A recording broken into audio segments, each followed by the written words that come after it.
Good evening, everyone. It's Monday, February 2nd, 2026, and the Bel Air Beach City Council meeting will now come to order.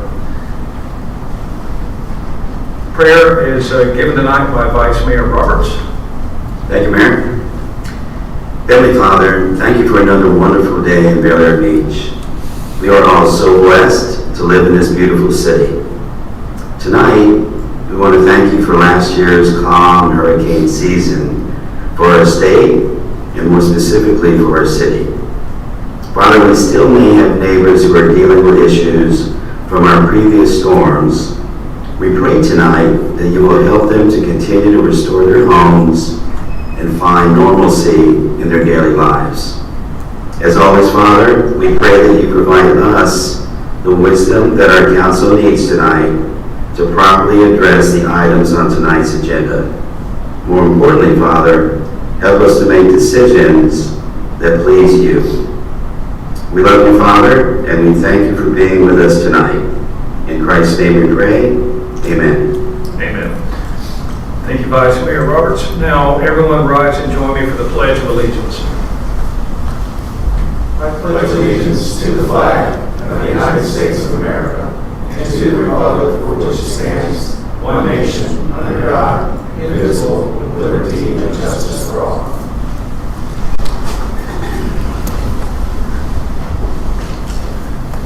Kathy, would you please call the roll? Councilmember Frank Bankert. Present. Councilmember Kimberly Shaw Elliott. Councilmember Todd Harper. Present. Councilmember Jody Shirley. Here. Councilmember Anders Wellings. Here. Vice Mayor Lloyd Roberts. Here. Mayor Dave Gaddis. Here. City Manager Kyle Riefler. Here. City Attorney Tom Trask. Here. Thank you, Kathy. Now we are up for our first roll on the agenda, which is approval of the agenda. Do I have a motion? Motion is made by Frank Banker. Do I have a second? Second. Second by Councilmember Shirley. All in favor? Aye. Any opposed? All right, the agenda is approved. Now we have a presentation from the Pinellas County Sheriff's Office. Up first is the Law Enforcement Monthly Report.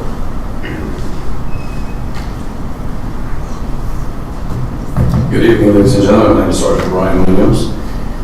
Currently, we have no new activity to report. If you do notice in the packets that you do have for November and December 2025, there does appear to be a coding error where it's listed under 2025 and November 2025 year to date. If you look, they're actually the exact same numbers, and that does appear to be a coding error. So I'm going to follow up with Casey Taylor in our strategic planning division tomorrow, just to clarify that that was in fact a coding error. I have nothing new to justify those numbers being there. With regards to last month, the only activity that I have are traffic-related misdemeanors and one felony traffic-related misdemeanor, traffic-related arrest. Other than that, I have no new activity to report. Thank you, Sergeant. Any questions or comments from the council? All right, Sergeant, whenever you are able to get that information, would you email the city manager so he can pass it along? Yes, sir, absolutely. All right, thank you so much for being here tonight. All right, up next is code enforcement.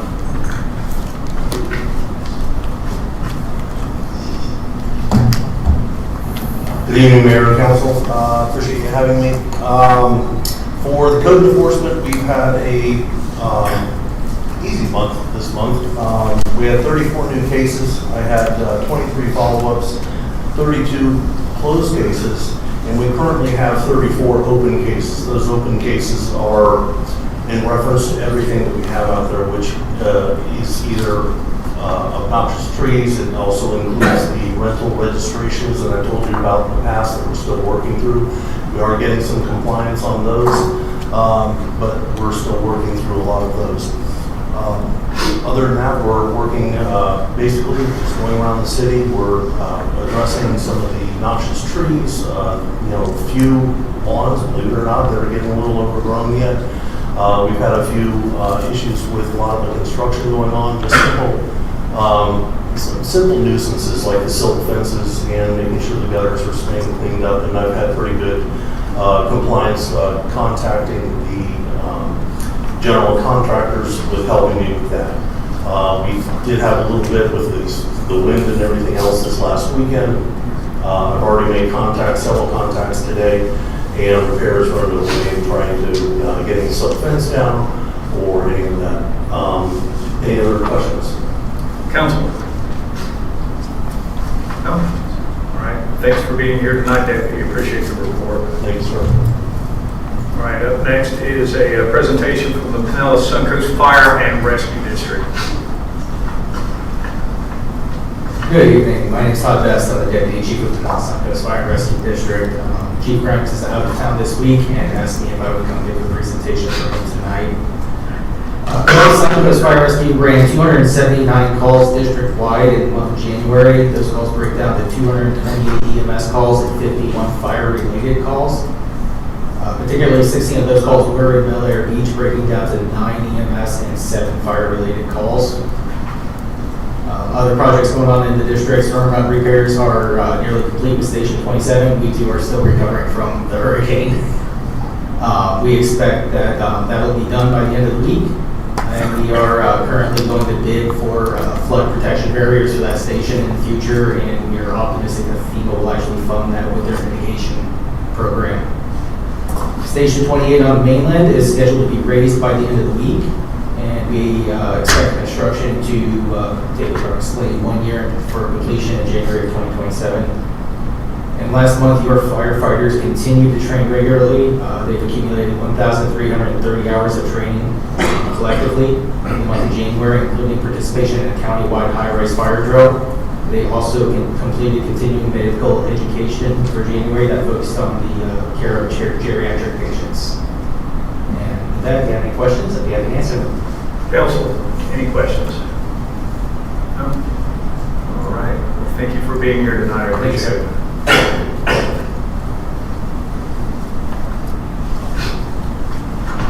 And for the record, did Councilmember Elliott just come in? About 5 minutes. About 5 minutes ago. I missed you. What time was that? 6:03. Okay, thank you. All right, now we are up to the city attorney report. Just want to let you know that Friday afternoon I had received the comments back on the draft interlocal agreement with the town of Bel Air Shore. When it came in on Friday, it did not specifically show all the requested changes in Word format.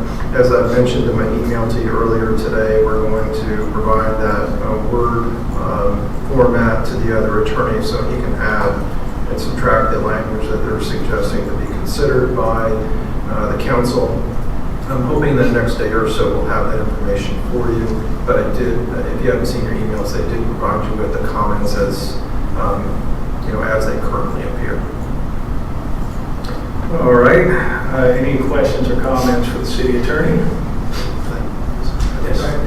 I'm just going to ask for clarification. I read the document today, so the document we read with the strikeouts today was the document prior to Bel Air Shore's offering any feedback? That was the interlocal agreement that Randy prepared a couple of years ago and provided it to them. Okay. And they reviewed it again. I provided it to them again in November. Actually, I made them aware of the email that was sent in November. And they've been reviewing it since November to make these suggested changes. So are the cross-offs in the document you sent today, what was their suggested cross-offs? Yes, that's correct. So they have additional changes to add? Yes, they have language to add. Thank you. I just need to clarify. Councilmember Baker? I don't see anything in the document for like recouping costs if one of the parties breaks this agreement. Like, we have to go to court, they have to go to court against us. Should there be something in there about court costs and attorney fees recouped? So to answer your question, we can obviously provide additional language to them that was not in the original agreement.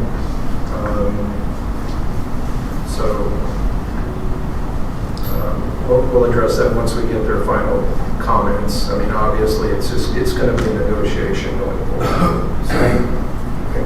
And what I'd like to do is not hash this out in a council meeting. I'd rather take it to a work session because there, I'm sure there'll be plenty of strike-throughs and comments and lots of opinion on how to handle this. So I want to get buy-in from everyone. Anyone else? Nope. All right. Thank you very much, Tom. All right. Now we are up to the city manager report. Kyle. Thank you. So 22nd Street Bridge Repair Project, we have the work authorization and it's underway. The deadline is going to be July 24th, but we're looking more like the May work session to have the report on that. And we have the bids back for the 8th Street rehabilitation project. We're going to go over that as an agenda item. The code review project is ongoing. We had the work session last month. Got through a lot of the chapters up to the last chapter, 94, which is the longest.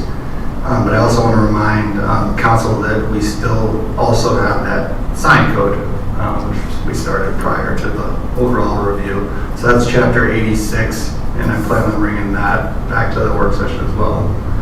And it's also the time that we said we want to look at the strategic plan a little bit earlier this year. So I have that scheduled for the 23rd. So it'll probably be a pretty busy one. We'll see how much we can get through. And then the underground project is now, as you can see, conduit's going in on phase 2. So we're making progress. We had another successful meeting with Duke after the Big C. And I got my first bill in a long time from UCF, which will give us enough to make our last penny reimbursement claim, get the rest of that money. We've been collecting the survey results. We're up to, I got a total of 176. That's pretty good for us. In the past when we've tried to survey all the population, getting from like 125 to 150 is pretty good, so 176 is even better. The stormwater improvement project is officially closed out. We worked through our last punch list items with a slight adjustment for as long as for annual inflation, for as long as the project went out, which wasn't very much at all. And we worked out that the small cracking was not anything that needed to be adjusted at this point. So that is wrapped up. Complete project closeout. And then hurricane recovery, I am following up my code violation notices. I went from 12 to 8. So I'm getting down. I want to see where I get to by the end of the month. Got some properties that are trying to be sold, and then some others just working through different situations. I want to show one other item here. Share my screen.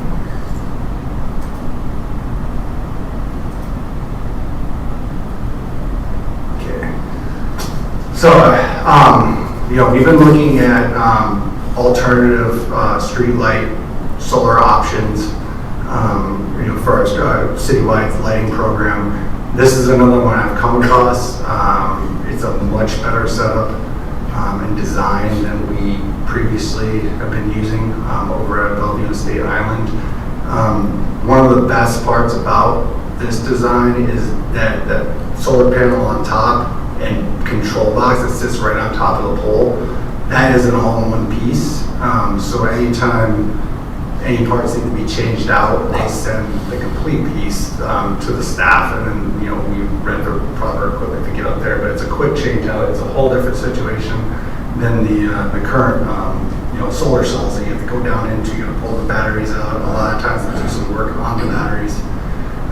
So this is it's an affordable option. The technology's improved quite a bit. I'm showing you the one design. There's 4 different designs. This one is just one of their, a little bit more to it. Doesn't look like just a standard street light, just to kind of see if we like the look. But my plan was if we want to test this product, they gave me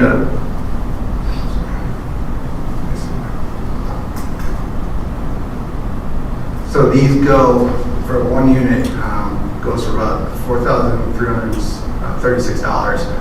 And then the gateway is an additional $1,000, but the gateway gets hooked up to one light, but what that does is it provides you control for up to 30 lights within a mile from wherever that light is. So my plan would be to test this new product, which I think is promising from what I've seen so far, and to test it right out there at the end of the cul-de-sac, Bayside Park. This is a very dark area.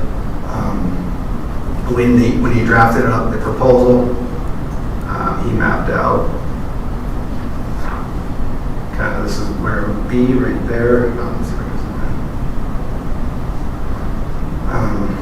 in. And so it'll be right outside our window. We can look at it before the meetings. And then that's roughly the light coverage it would provide. Now, without the gateway, do you have any control over it, or is it all manual? It would all be manual. I don't even know how we would set it. I imagine something from the factory and then pop in if you didn't have a gateway access. Yeah, it seems like we have to play with them a bit to get the temperature and the intensity correct. But I mean, it looks good. I definitely would like to test the product, watch it for a bit of time, see how it holds up. Because our other solar lights, just over a year or two, like once we got into using them, we started seeing maintenance problems increase. This is an alternative. So I didn't want to proceed into ordering, even though it's not, a high threshold of cost.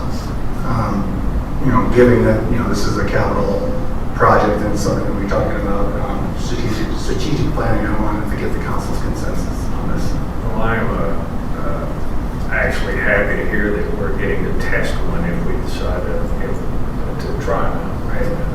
That's a good thing. Council, thoughts on this? One solar light? I think it's a great idea. We need to come up with some source of lighting. I know that's part of our strategic planning is to do lighting throughout the city.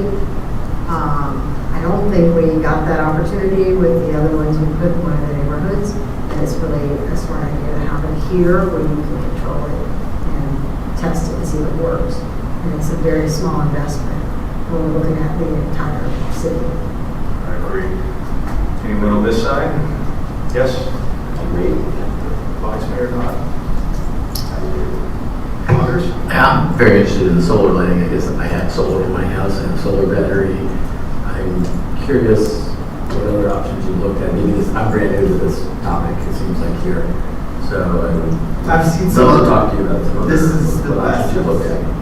This is the best I've seen personally. Okay. But if you have any other models that you'd like me to look at, I'd compare it. Yeah. I am curious, do we have lighting out there now, correct?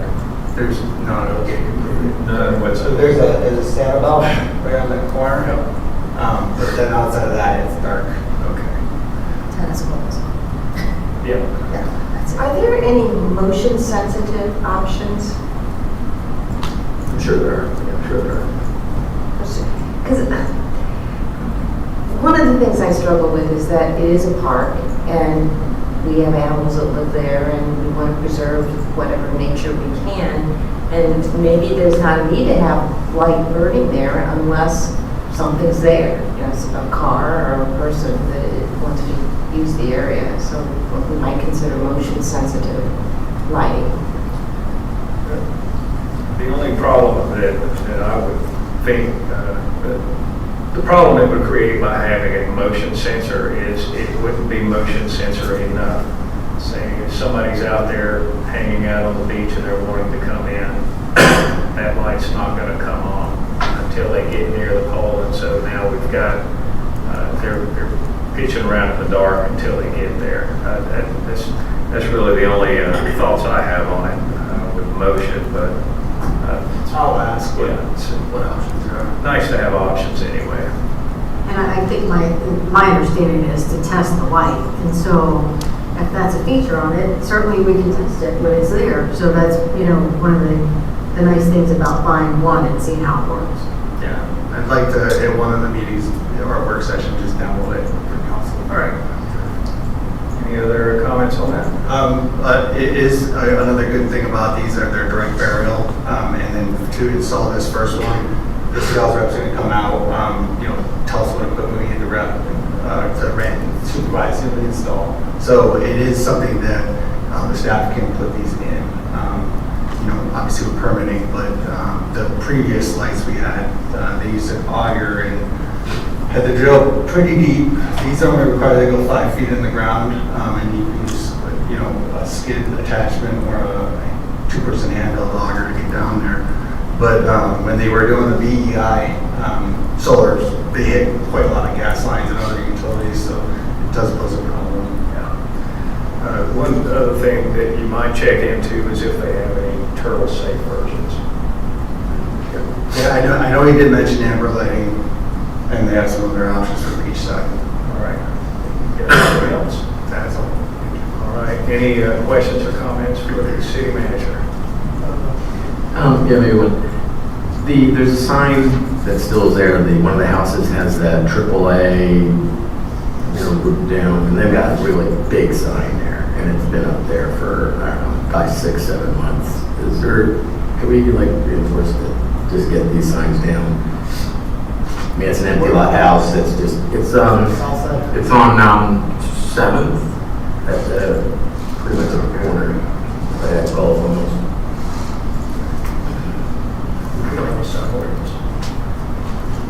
Well, we have sign code, but we haven't adopted. That's what I was gonna say, can we do much of anything if they refuse to take it down? We can't. No, but I think we just ask. We'll take a sign. It looks like advertising for the AAA company more than anything. Something the owner wants there, I don't believe. There's also part of the statute that talks about signage is allowed during an open contract, so you have to kind of status the contract too, because they did a demolition on the property. It's been months. It's been months since the demolition was demolished. Yep. Demolished.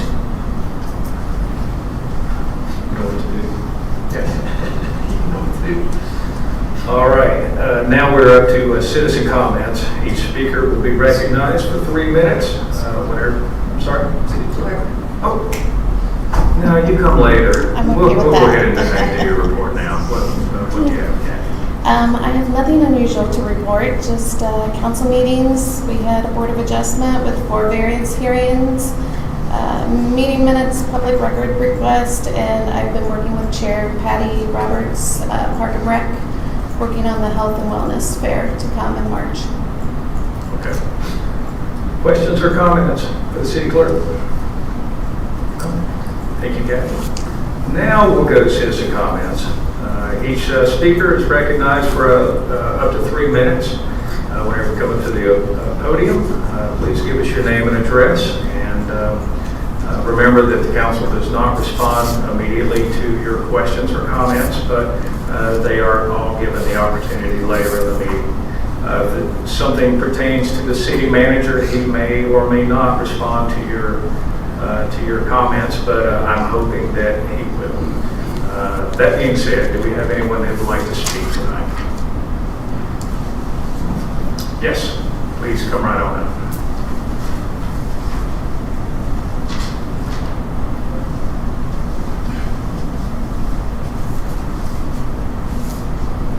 Good evening on this nice, fresh, cold morning or evening. It has come to some of our attention that a survey or canvassing or voting of some sort has taken place in the last several weeks for some of the property owners. And in this happening, 3 choices were presented to the property owners. I'm not sure what all they were because I didn't get one. Why were some of the property owners excluded?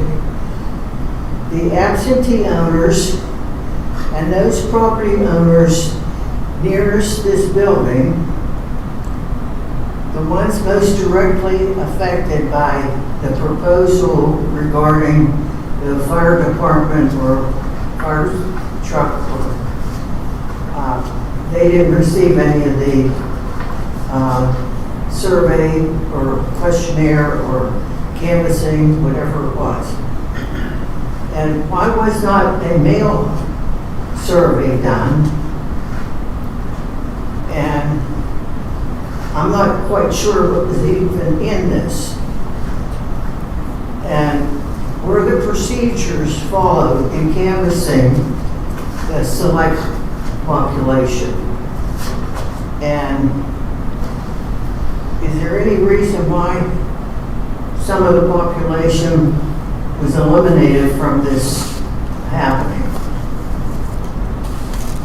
Regarding the fire truck or fire station or firehouse, I'd like to have some answers, and I'd like to find out also what part of the code for Bel Air Beach, volumes and volumes, and what part of the code addresses surveying the population.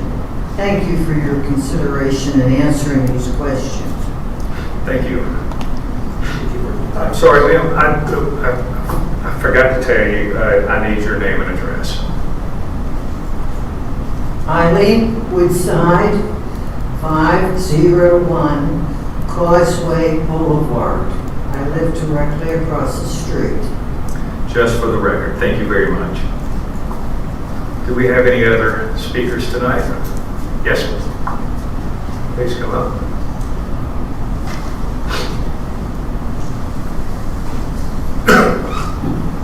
Mall, 115 Causeway Boulevard. I'm here tonight to oppose the temporary fire station at 1001 Cedar. I don't believe we need it, and I believe it will be extremely expensive for the residents of Bel Air Beach. If the house is approved for the fire station use, these are my questions. It was stated that the city, which would be us, would pay for the repairs from insurance money from Helene. After a 2-year rental period, which is what was circulated and spoken about at the last meeting with the fire chief, it appears that now it may be alone be 1, because if the station is going to be done in a year. Who is going to pay to restore the house back so that it can be sold as a single-family dwelling again? And where are we going to store all the vehicles and supplies that are currently stored at 1001 Cedar? Are the taxpayers going to have to pay to build a storage unit in the parking lot somewhere or rent one? We used to have one. The corner of the parking lot where the fire truck will be parked is very dark. We will also have to pay for increased lighting in that dark corner and the back of the house, because that's the path that the firefighters are going to take to get to the fire truck. I'm sure that the neighbors on Cedar aren't going to be thrilled about that. And I also want to know who will pay to remove those lights once the fire station moves out of there. And birds and different things are affected by light, as we all know. I just don't believe that we're being good neighbors to those residents back there. If you approve the use of 1001 Cedar for a temporary fire station, you propose not charging the fire department rent. I really take issue with this. I look back at our most recent tax bill. The fire department received $256 in millage rate and $360 in a non-ad valorem assessment. That's a total of $616 that they got from the mall household. And the city of Bel Air Beach received $781 from my tax bill. So I just find that ridiculous that we would not charge them rent when they're getting so much more, almost the same as our city is getting. According to the new fire chief, our firefighters work 12-hour shifts. So do many of the doctors and nurses who live in our community and work at the hospitals just across the bridge, not to mention our own sheriffs here. They don't get bedrooms to rest in or a fancy kitchen. They get a break room with maybe a few cots to share. I don't understand why our fire department would need bedrooms in a fancy kitchen that's paid for by taxpayers. What guarantee do we have that this will be short-term, whether it's 1 year or 2 years? If they get it rent-free, what would be their motivation to ever vacate the building? What guarantees do the citizens have that this will not go on past a year or two, so that our citizens who live on that street and adjoining streets will be able to recoup their loss on property values from that fire station? And Ms. Small, wrap it up. It's 3 minutes. Okay. I'll yield my time to you, Debbie. Ken Blanch's, 1021 Palm Drive. All right, thank you. Right across the street. The biggest threat to our citizens from an emergency services perspective is not really fire, it's cardiac events and strokes. The temporary fire station will only be able to respond with basic life support, but can't transport residents to the hospital. They do not carry and cannot administer DPA for strokes. They can do CPR until EMS arrives. So until if or when we get EMS support, the station really isn't going to shorten the time for a resident to get to a hospital or critical care for a cardiac event or stroke. And I think that's more the critical issue for our residents here. And also the fire chief stated that the EMS trucks are positioned by the county through an AI program that places them at different places based on calls and things that they get. Response time will not really be improved by this temporary station. We already get great response from Largo and St. Key. The issue in our city is getting to the fingers in our city during the season when Gulf Boulevard's bumper to bumper in both directions. A fire truck at City Hall won't help that. Fire trucks can get over the bridge into Gulf easily because of the wide lanes. That's not the case on Gulf Boulevard. A fire station on Cedar won't fix that problem. Very few of you were around in 2005 when the city bought the house on Cedar. It was purchased to use as a temporary city hall until a new one was built. Yet 20 years later, we still have that property. It's a crazy expensive storage unit for our city. And I think that the $500,000 or so that we could sell it for could well be used in other ways by our city. Thank you for your time. Thank you very much. Do we have others that would like to speak tonight? Yes, sir. Hi, I'm Roger Mall at 115 Causeway also. Well, she did a miraculous job. And Dave, thank you for considering the turtles. Most people miss that. That was got on the front end. I just want to bring up a little bit. All of you have received an email from me when this first came up and the new fire chief was looking at this expansion. And I personally don't trust the guy because the first thing he did is he tried, without anybody knowing it, to go and purchase that house that's in. And then he even tried to hide it from you guys, and it all came out of the meeting that Dave, you were nice enough to bring to the attention a few weeks ago, where he said that, yeah, he did do that, and at least he said that he had been doing some things. So that was very unprofessional, and it makes me doubt his objectives, and so I personally think he's pretty much of a narcissistic personality because he wants to expand the fire control for himself more than anything, because the letter that I wrote to you basically was stating that the new form of delivering advanced care in the fire departments is to have emergency response units, because we've gotten pretty good at fire control. We have all sorts of safety alarms and so forth. But what we don't do a great job at is getting to some of the outlying areas for getting cardiac control. And so emotionally, he would pronounce, oh, we want to save people's lives, but he's not doing it the most effective way because it's very expensive for a fire truck. It's my understanding that it's upward of $500,000 just for a single fire truck. And then it has to be manned with the station with 4 people. And what the model is throughout the country, where they're all going through with Imagine Emergency Responses, is a 2-unit, which basically are paramedics in a truck. And how you house them, it's more like what you would do at a hospital, so that but you would place them in areas where they're trying to serve the communities that are at risk. And so I have great service right now for fire, because I know Eileen, who spoke earlier, she's had to call the emergency people in the past, and it takes them about 5 minutes to get here, and so we're within that window where we get incredible care. But if you're on the far end up by Sand Key and those fingers that are out there, there's a good chance you're going to die.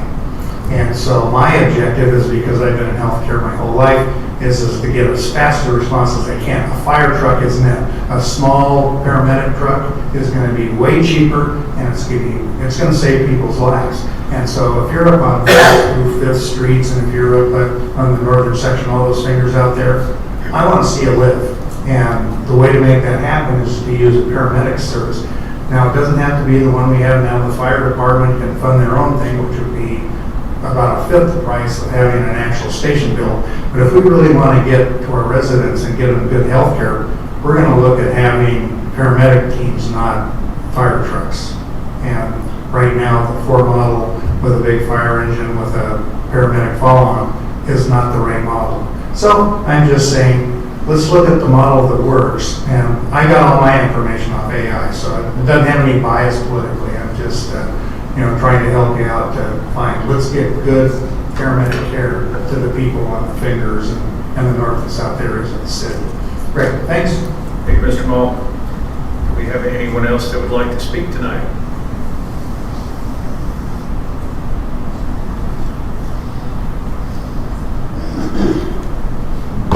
Good evening, Council. My name is Samantha Millay, and I'm the District Aide for our representative, Kimberly Burfield.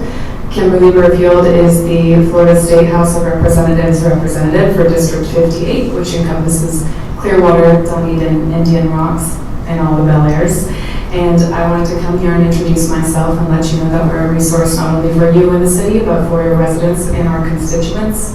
Our office is located in Clearwater off of Belcher Road. And what my job as a district aide is navigating people through different state resources. So if you have residents that are struggling with unemployment benefits, veterans benefits, maybe SNAP benefits, you can always send them our way if they've exhausted other resources, as well as navigating anything else that might want to be elevated to the state level or a place where we can have additional resources outside of the city. So just wanted to introduce myself to you all and to your residents and say hello, and I have business cards if you'd like them. Thank you. Thank you, Ms. Millay. Any other speakers tonight? Citizen comments? All right, seeing as we have no more, citizen comments are now closed. City Manager Riefler, you are up for follow-up.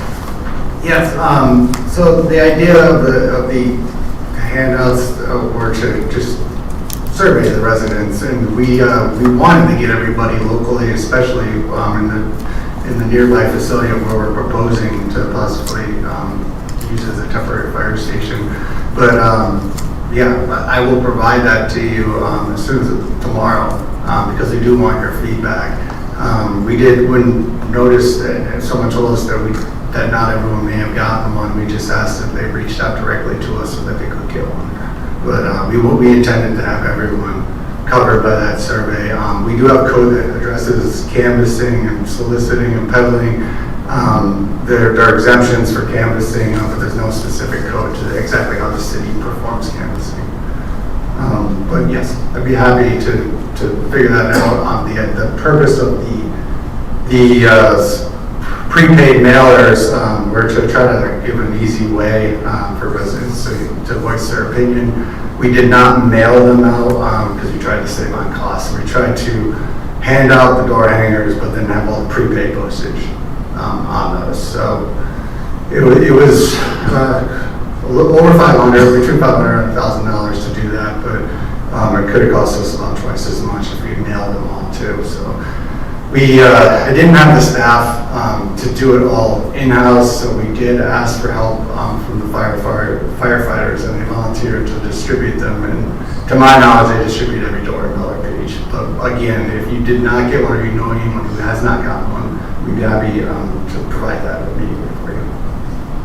Do we have any type of a report or a map showing where they did deliver them to?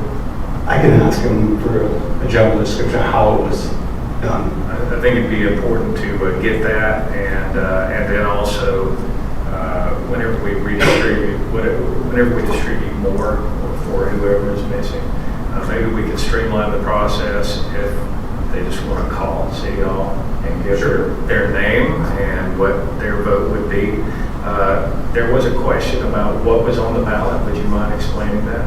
Okay, yes, there was 3 questions. The first question was, so it's all to do with what the final outcome of the House of one-seater is.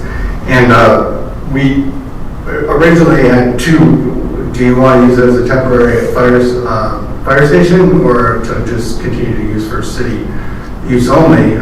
But then in the initial questions that we were offering the community, a lot of people were asking why we sold it, and it was brought up about the history of supposedly we were supposed to sell it, and then the bubble burst, and we had a recession, and they decided it was better to wait longer. So I added that question as selling the property, just to feel out the overall community, and we see what the results are. I don't, I just wanted to make sure that the majority of the city did not feel that selling it was the option. So I'm glad that we put that in there, but that's the reason behind the 3 different options. All right. And then another thing is that everything that's being proposed right now is just what the council asked the chief to send the city. So it's just a proposal. Nothing is finalized. I think they're just trying to understand more opinions to make a decision to work out an agreement. Yeah, and I'm going to go out on a limb here and say that I believe that the majority of the council would vote for this. However, I have been very firm on making sure that we did survey the city and we got everyone's opinion, not just the opinion of the immediate residents. So that was the purpose of sending the survey out. I'm not really surprised at the outcome so far, but if our results are incomplete because people did not receive ballots, I want to make sure that they're in their hands or they have a means of coming here or calling and casting their vote. And that's all I have on that right now. Do we have a particular time frame or deadline we want to set for when the ballots should be in by, like February or something like that? It's just so you've got to find a window. Yeah, I was actually hoping we would be finished by now, but I would say I think it would be fair enough to say by the next council meeting. So it would be at the beginning of next month. Is everybody okay with that? Yes. That's right. Yes. I don't know if you would know or Kyle would know. I'm sure the guy in the white shirt would know. If there's a call down by Harrison or the Fingers, okay, you got 4th Avenue and Indian Rocks Beach. Does Sam Key respond to that call because of traffic issues? Because maybe this could resolve some of the. So Pinellas County operates what's called an automatic gate system, which means that basically for EMS and fire responses, all district boundaries are erased, and you get through GPS the closest unit to your call. So you'll find that Pinellas Suncoast runs sometimes into Seminole or Largo. Clearwater and Largo will run into Pinellas Suncoast, into the north end of our district because they're closer to us. So the system's really set up to provide the best quality service without small town boundaries affecting that. So I have a fire, it just goes to a GPS area, closest person services it. Right, closest for a fire, you'll get the closest 3 engines, closest ladder truck, squad, and district commander. And same as I'm having a heart attack? Same as if you're having a heart attack, yeah. So if a unit were moved up here to Bel Air, that would geographically be closer to these residents and it would be dispatched to these residents. Thank you. Yes, sir. Any other comments? Yes, one point of clarification for our city attorney.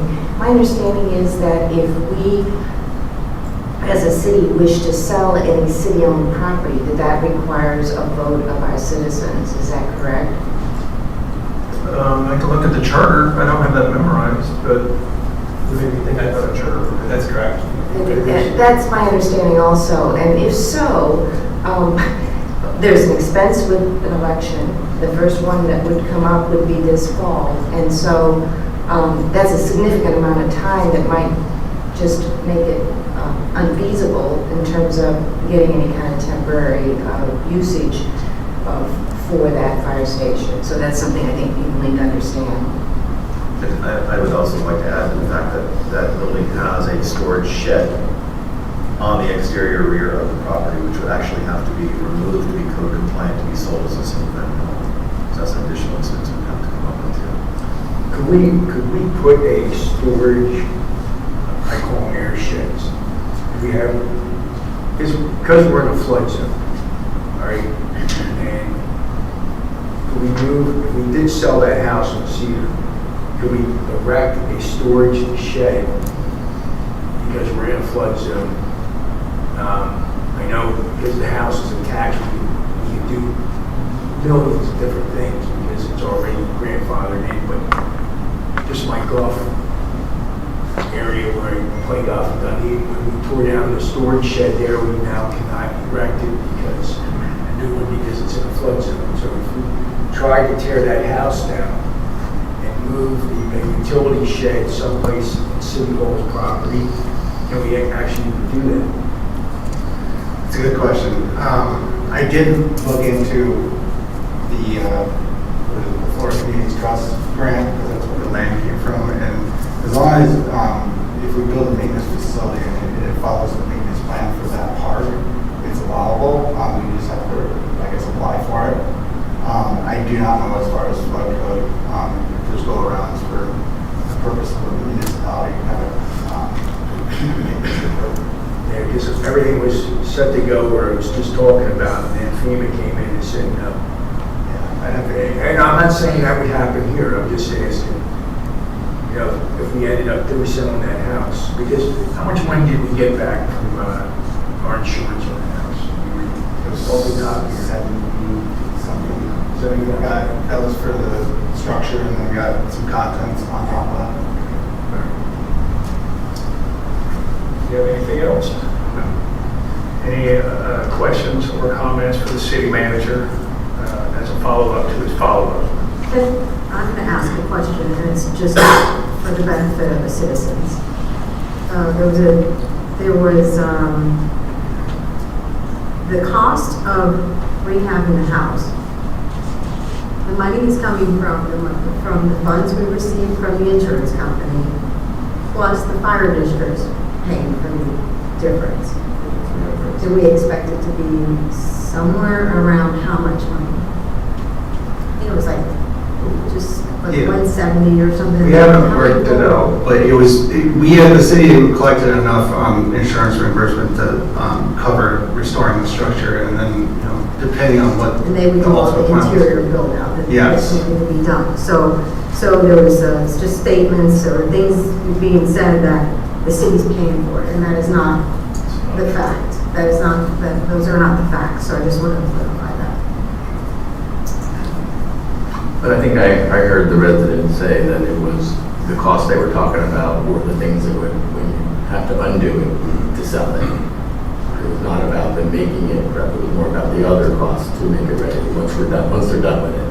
That's Councilman Roberts. Yeah, I was just going to confirm what Alana just said, that my understanding was once the, quote, fire build out was completed, and that's something we'd have to take a look at. Would we want to change that if the city decided to sell the property? Or would we want to take out whatever additions were done specifically for the fire department? Would that make it less attractive to sell to a homeowner? And maybe it would. Maybe we wouldn't take it out. I don't know at this time. Yes, sir. It's my understanding that that building does not have a shower or restroom facility in it currently, so it would probably be pretty difficult to sell as a residence without those features, which the district would pay to have put in. So, and just for clarification to our firefighters, we're 24-hour shifts, not 12. Thank you very much. Yeah, I'll just say that was my understanding, is there was all the finished work that we don't have the money in our budget to do. We don't have those funds available to finish the interior, whether they're sleeping arrangements or a kitchen, or a bathroom. Those are things needed in any structure, whether it's used for an office or a home. Right, and just listening to this conversation and knowing how many of the residents feel, I think that it would actually be a temporary inconvenience for a permanent upgrade that can be sold later. So if we decide to move forward with this, wait until we get our new fire station, and then we do the referendum and see if the citizens approve us selling the property. All good things to think about. Also, I think it would be a good idea to actually see some plans of what they were actually wanting to do with the building, because if there's just a big, bathroom stall and a giant deep sink, that's not really doing much for a home. But all good things to think about, and we'll see how the vote goes for the rest of the month. Can I address the question that was raised about the sale of the property? Sure. So there is section 9.04 of your charter. It's titled Limitation on Alienation of City-Owned Real Property. It's one sentence long, and it reads, "Parks and public lands may not be sold, leased, traded, or given away by the city unless such sale, lease, trade, or gift is approved by the vote of the electors of the city of Bel Air Beach."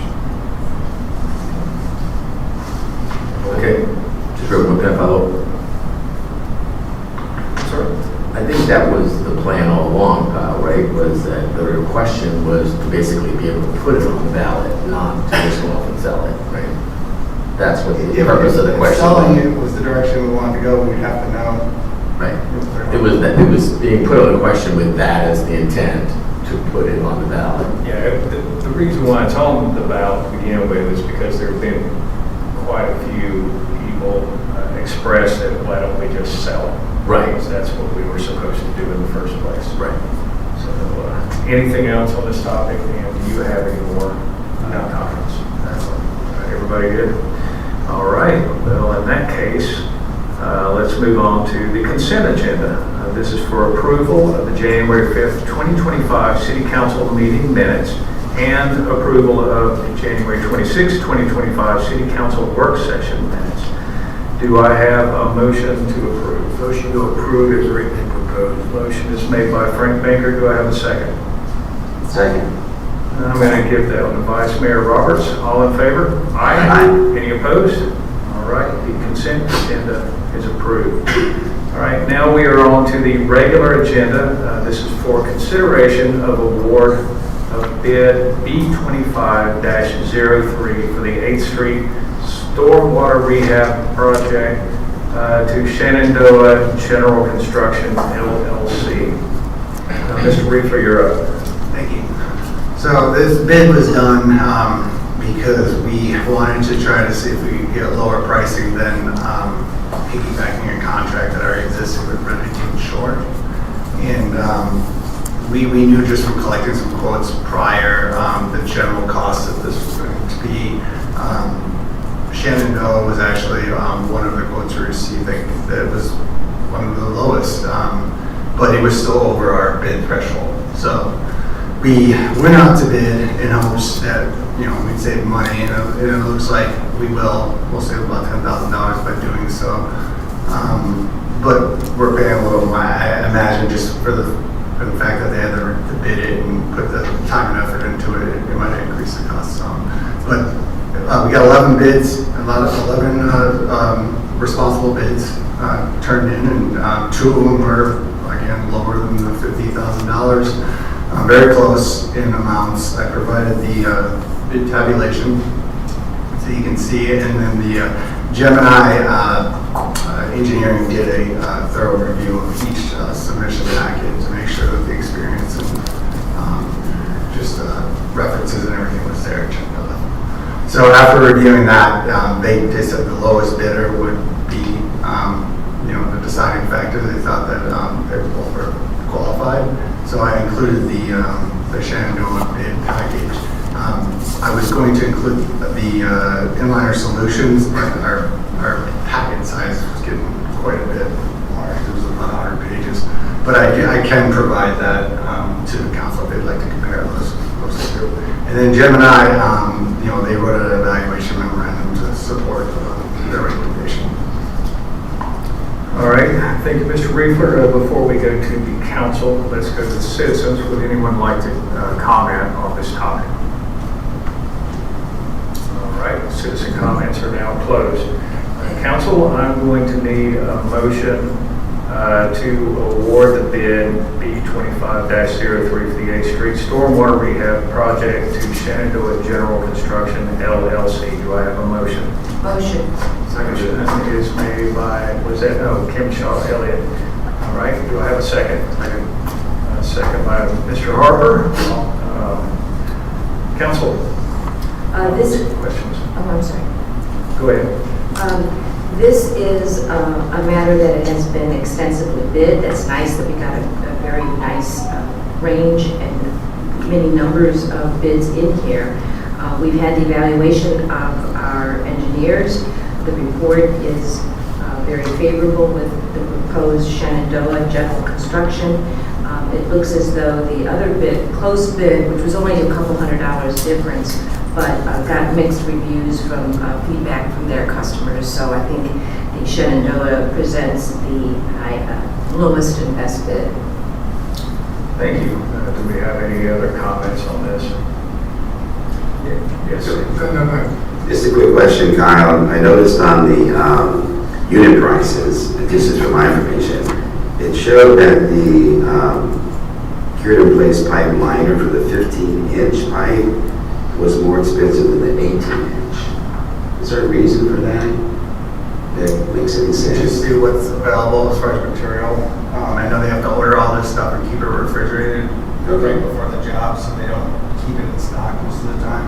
Right. But I don't know. I have to ask why the difference is there. Maybe just ask him, just curiosity. It doesn't seem logical, but maybe there's a specific reason for it. Could be the quantity.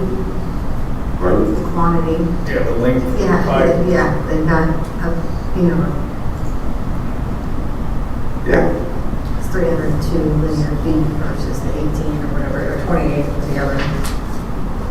Councilmember Baker. How many total yard feet are we replacing here? Kind of speaking of like. Oh, I'm sorry, how many total feet are we replacing? 330, 330 feet? but we're lining. We're not replacing the lining. I'm sorry, Mike. I don't have a problem with cured in place lining. It's pretty durable. It lasts about 30 years.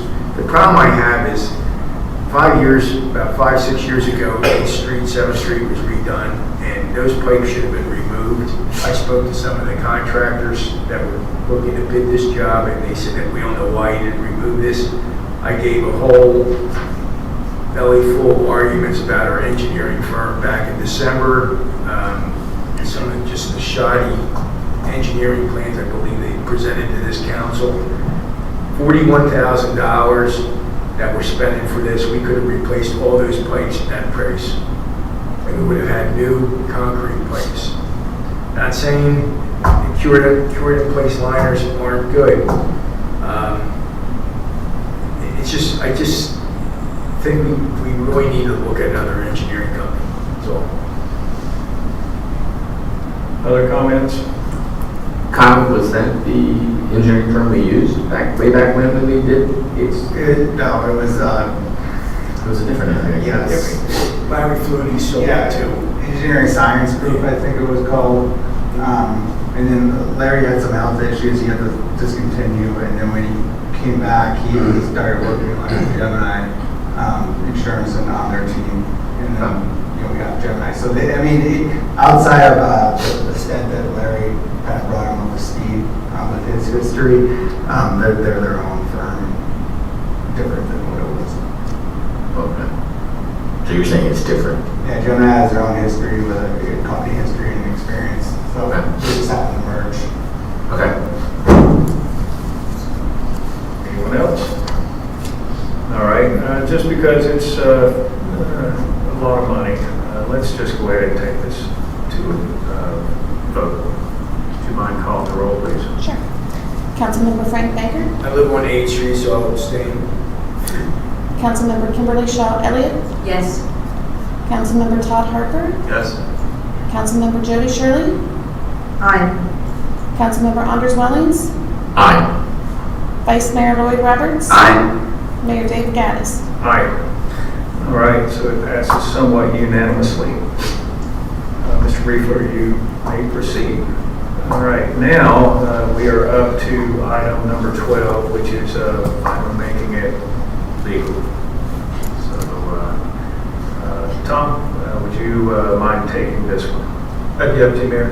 So under section 9.02 of your city charter, all charter officers are to take an oath of office. We need to do that for Kathy. And so I'm going to have Kathy raise her right hand and repeat after me. So Kathy, state your name. Kathy Thornsberry. Do solemnly swear Do solemnly swear that I will support, that I will support, honor, protect, and defend honor, protect, and defend the Constitution the Constitution and government of the United States and government of the United States and the state of Florida, and the state of Florida, that I am duly qualified that I am duly qualified to hold office to hold office under the Constitution of the state under the Constitution of the state and under the Charter of the City of Bel Air Beach, and under the Charter of the City of Bel Air Beach, and that I will well and that I will well and faithfully perform and faithfully perform the duties of the city clerk the duties of the city clerk on which I am now about to enter. So help me God. So help me God. Congratulations. Thank you. Please sign the oath of office and date it, and then have it notarized by, who can notarize that here? We have 3 in the office, so Good. Okay, well, I'll notarize it then because they're not here. Okay. Okay. All right. Thank you, Mayor, that's it. Congratulations. Thank you. All right, now we're on to unfinished business. Do we have any unfinished business? No? All right, now we're on to city council comments. I'm just going to start from the left, work to the right. So Kim Shaw, Elliott, you are up.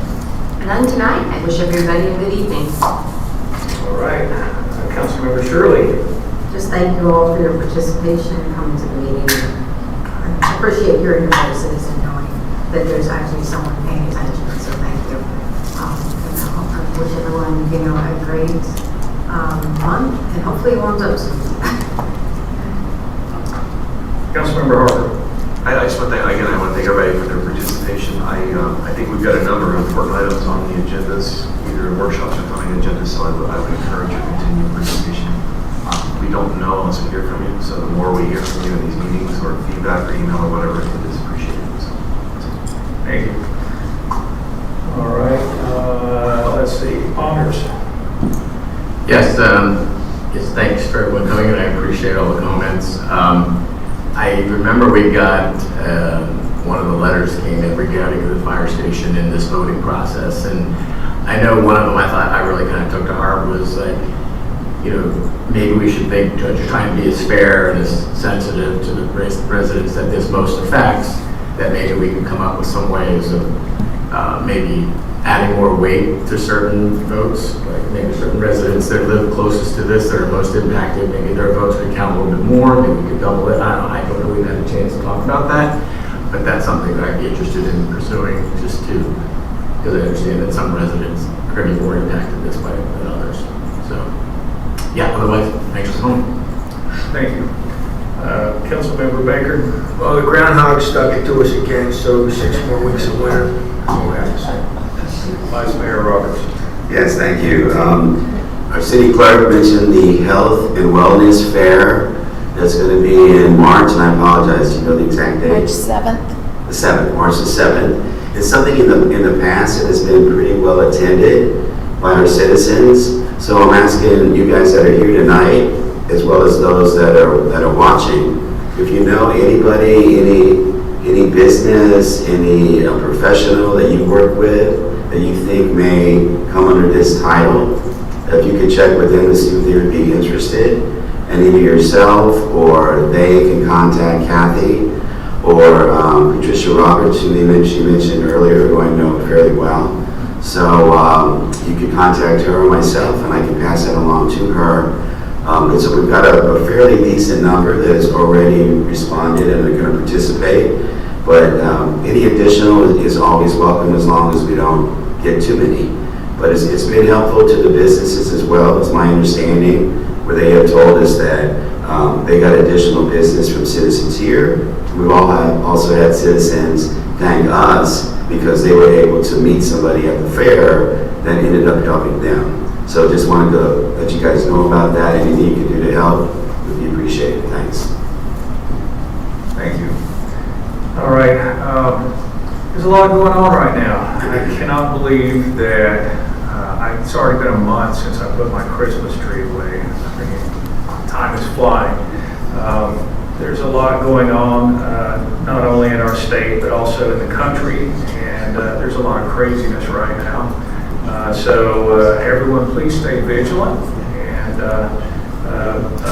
no matter what side of the aisle you're on, don't fall for the hype, and don't get tripped up and wrapped up into it.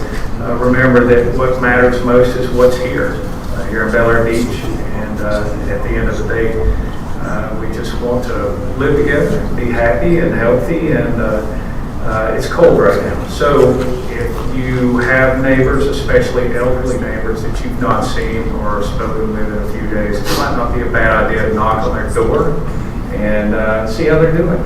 Make sure that they are warm and they've got everything they need. And that's all I have for the night. So, Excuse me, Mayor. yes.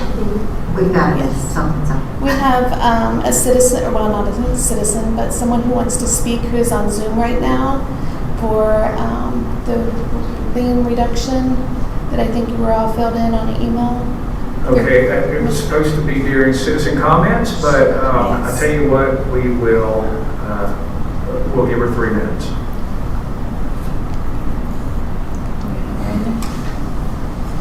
Hello? Yes. Can you hear me? Yes. Also, I'm so sorry. I tried raising my hand during citizens' comments. I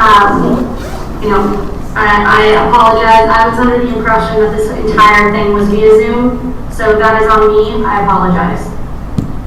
No worries. Please give us your name and your address, and then let's hear what you have to say. Absolutely. My name is Sophia Bond, and I am here on behalf of my client, Pamela Zaremba. My address is 324 South Hyde Park Avenue, Suite 325, Tampa, Florida, 33606. Please proceed. Thank you. So as you know, my name is Sophia Bond, and I'm an attorney here on behalf of Pamela Zaremba. We are asking for a refund of a lien of $8,706.25 that was put on Ms. Zaremba's property due to a code violation. I know we don't have a ton of time, so I'll make a long story short. Ms. Zaremba was appointed as executor of estate of a relative who passed away in 2024. This made her in charge of a property in Bel Air. In September and October of 2024, as we all know, Florida was impacted by Hurricanes Helene and Milton. This caused some damage to Ms. Zaremba's new property and led to some code violations concerning her dog, her pool, and her yard. However, Ms. Zaremba never received any proper notice of these violations or notice of any hearings about these violations. Although she provided the city with her mailing address, she was not given any proper notice as per Ordinance 1088 of any violation, hearing, or fines. There was a hearing on July 16, 2025, which she was not aware and not provided the meeting minutes that fines were imposed. She was made aware of these code violations and fines in October 2025 via an email and immediately resolved the violations. In fact, she had been working on them the entire time, and the repairs could not have been made any quicker, but they have since been completely resolved as of October 2025. On January 13, 2026, there was a second hearing on the violations in which the magistrate, after hearing the facts of this case, awarded a 75% reduction of the lien placed on her property. Notably, this was the most that she could award to my client at that hearing as per the ordinance. Today, we are asking that you award the other 25% reduction by refunding the lien that she paid. Ms. Zaremba paid this lien, and we feel that as a matter of public policy, that was the right thing to do at the time. However, Ms. Zaremba had no proper notice of these fines and did everything she could to fix the issues promptly, and therefore should not have had to pay that lien. We anticipate that the city will require some administrative fees, and Ms. Zaremba has no problem with that. That's all for me. If anyone has any questions, I'm here to answer them. And beyond that, I yield my time to the chair. Thank you. Thank you, Ms. Barnes. Council, do you want to discuss this at all, or What address are you talking about? Okay, Kyle, would you mind giving us the backstory? It's 1903 Bay Shore. It had some code violations. The address on the tax website and the property appraiser website was, I guess, a very, very old address that once belonged to the owner's parents. It never was changed. So we were sending everything to that address. At some point, Deputy Chuck was given another address. It never got relayed. And we continue to follow what the code says by sending to the address tax appraiser website. So when we held the hearing, the owner was aware of the hearing because she did have a representative. I think it was her former tenant show up and represent her at the hearing. Afterwards, we thought it was clear, and the order was again mailed just to the address on file. But we did not mail the order to the other address that was given to the Liberty Truck at one point. So when we did the lien reduction hearing, magistrate,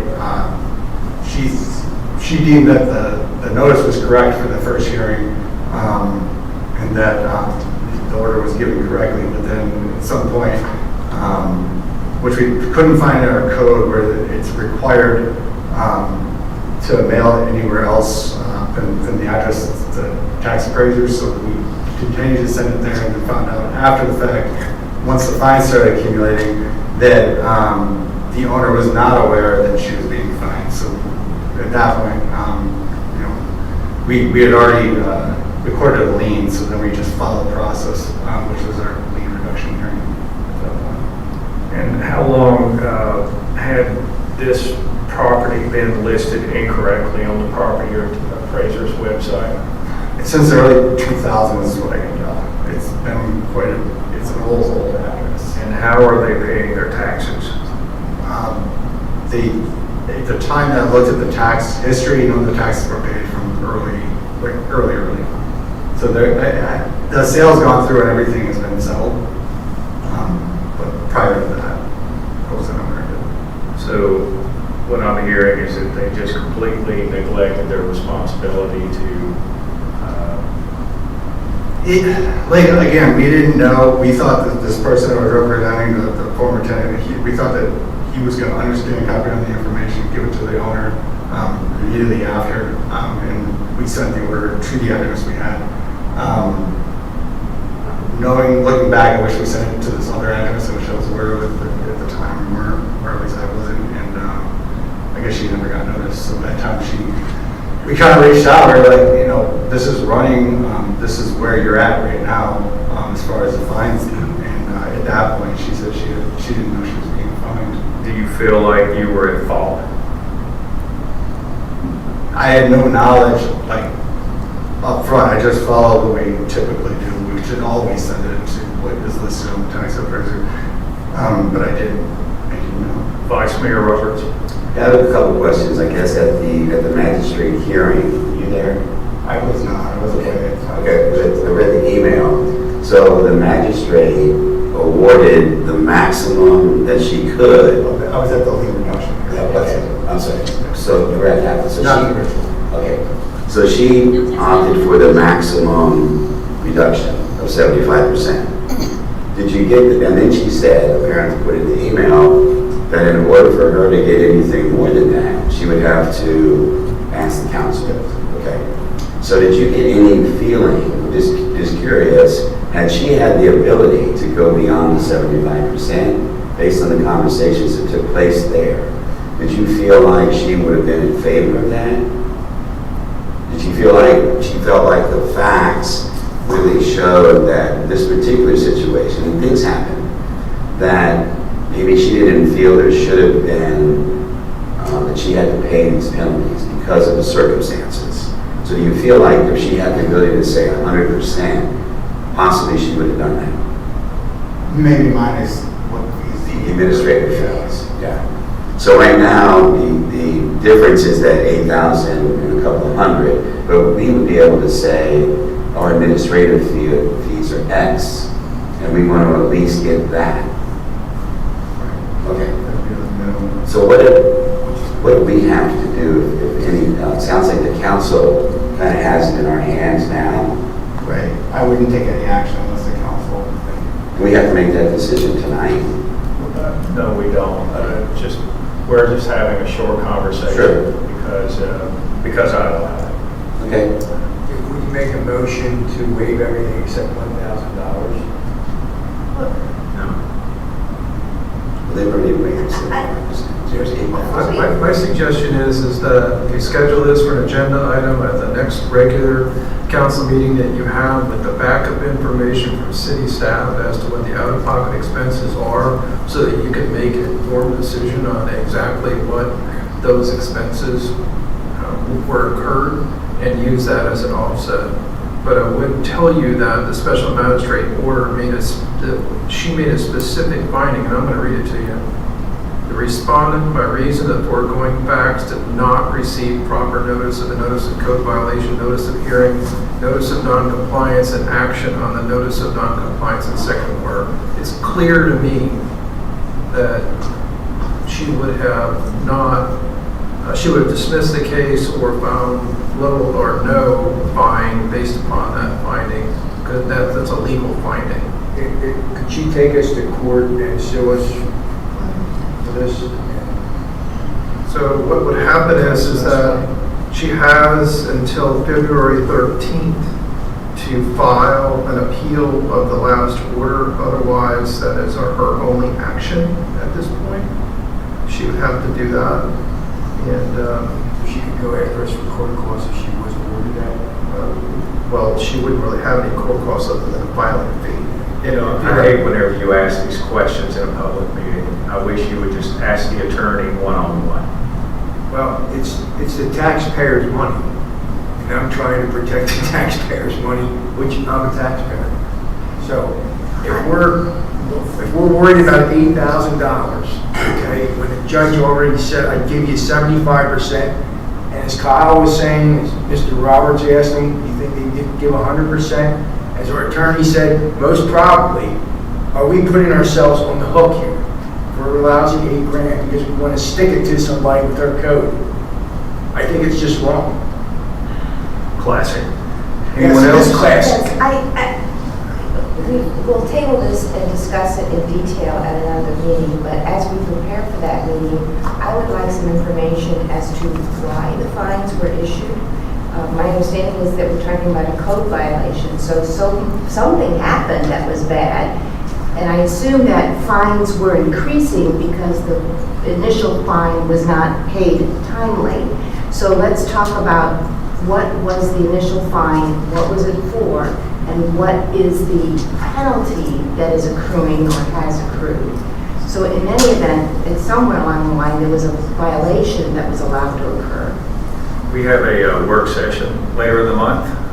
My recommendation would be to take it to the work session where we have all the facts, and you can send us all the information in a nicely formatted email, and so we're armed with information because I'm not one way or the other. I just want to make sure that we're doing the right thing.